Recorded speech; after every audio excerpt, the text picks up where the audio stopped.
Good morning guys, good morning sa lahat ng mga farm enthusiasts dyan.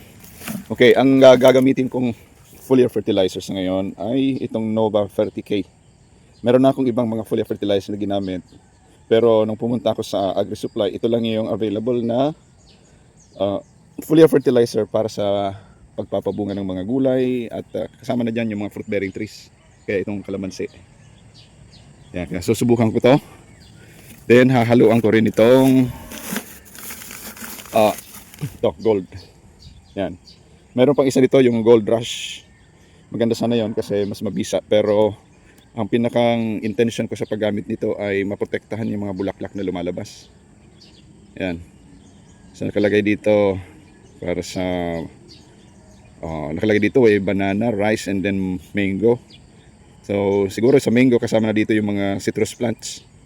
Nakalagay dito is 200 ml per knapsack sprayer. Oh, ganun ba? Spray volume per hectare. Per hectare pala. Okay. So dito ay hindi ko makita masyado. Medyo mataas ang dosage niya. Per 200. Okay, 200 liter pala. Ayan.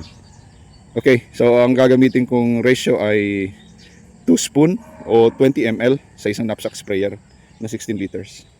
Okay, so ito lang ang kombinasyon na gagamitin natin ngayon. Itong Nova 30K 0061 at saka gold para maproteksyonan yung mga nadidevelop na mga dahon at saka bulaklak. Alright, so ayan, mag-i-spray muna tayo mga kaibigan. Ito sa ating kalamansian. Yan. Okay, ito na yung ating gagawing maintenance. Patuloy pa rin sa pagpapapasok ng tubig, para ma-fully saturate yung tigang na lupa.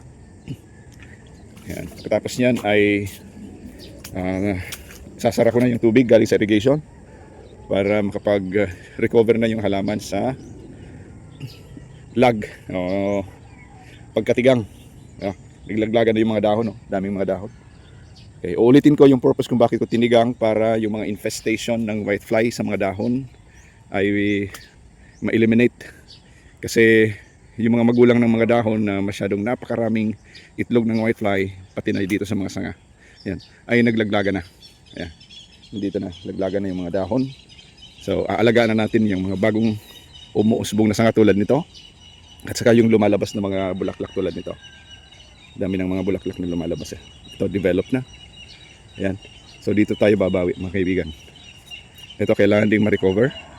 Hopefully lulusog na yung mga talbos. Ayan. Ito yung unang aim natin, na makarecover muna yung halaman, and then magpapabulaklak tayo. Okay? Alright.